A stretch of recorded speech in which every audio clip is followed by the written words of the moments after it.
బోర్డులోకి మేము ఎంటర్ అయ్యామని చెప్పి ఎన్నో కేసులు పెట్టినాడు జగన్. జగిత్యాల జిల్లా బతికేపల్లిలో యువకులు వినూత్న నిరసన చేపట్టారు. బతికేపల్లి నుంచి 2 వార్డులను విభజించి మరో గ్రామ పంచాయతీని ఏర్పాటు చేయొద్దని యువకులు వాటర్ ట్యాంక్ ఎక్కి నిరసన చేపట్టారు. జిల్లా కలెక్టరేట్ ఎదుట గ్రామస్తులు ధర్నా నిర్వహించారు. ఎమ్మెల్సీ జీవన్ రెడ్డి కుటుంబ సభ్యులు స్వలాభం కోసమే బతికేపల్లి గ్రామాన్ని విభజిస్తున్నారని ఆరోపించారు. రాజకీయ కక్షతో గుడి బడి లేని ఊరుగా మారుద్దామని దురాలోచన చేస్తున్నారని గ్రామస్తులు ఆవేదన వ్యక్తం చేశారు. పోలీసులు నచ్చచెప్పడంతో యువకులు వాటర్ ట్యాంక్ దిగారు. పుల్లయ్యపల్లి అనేది పక్కకు ఓన్లీ 500 మీటర్ల దూరంలో 2 పల్లెలు ఉంటాయి. ఆ పల్లెల్లో 1.5 వార్డులు, 14 వార్డులలో బతికేపల్లిలో 1.5 వార్డులే 2 పల్లెలు.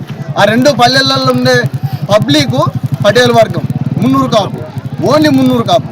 ఈ 1.5 వార్డును వేరు చేసి 13.5 వార్డులు ఒకకై చేసుకొని ఆయన కొడుకు కోసం, ఆయన మరదల కొరకు, ఇవన్నీ రాజకీయ లబ్ధి కొరకు చేయడం, ఈ పటేల్ వర్గాన్ని ఎందుకు అంచేయడం మాకు ఒక అగ్గిపెట్టలేదు.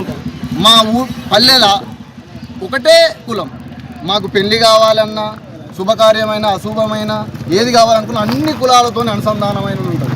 మేము ఒక అగ్గిపెట్ట కొనుక్కోవాలనుకున్నా ఊళ్ళకే పోవాలి, మాకు పని కావాలనుకున్నా ఆడికే పోవాలి, ఒక ఎరువు బస్తా అనుకున్నా, ఒక బల్బు కొనుక్కోవాలనుకున్నా అదే ఊళ్ళకి పోవాలి.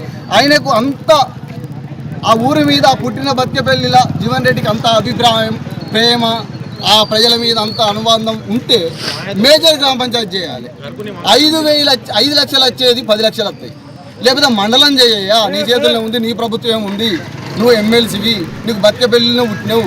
కానీ అదంతా ఏరు కాకుండా ఓన్లీ 350 ఓట్లను వేరు చేసి పటేల్ వర్గాన్ని వేరు చేసి, పటేల్ వర్గం ఉంటే నీకేం భయం?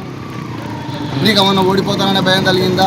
నువ్వు ఇక్కడ జరిగినట్టు మరి నువ్వు ఇన్ని చేసినావు, మాకు ఎందుకు ఇబ్బంది? మాకు బడి లేదు, గుడి లేదు, చెరువు లేదు, మాకు ఒక్కటి కూడా లేదు. నువ్వు ఇన్ని 10 సంవత్సరాలు మీరు సర్పంచ్ చేసినప్పుడు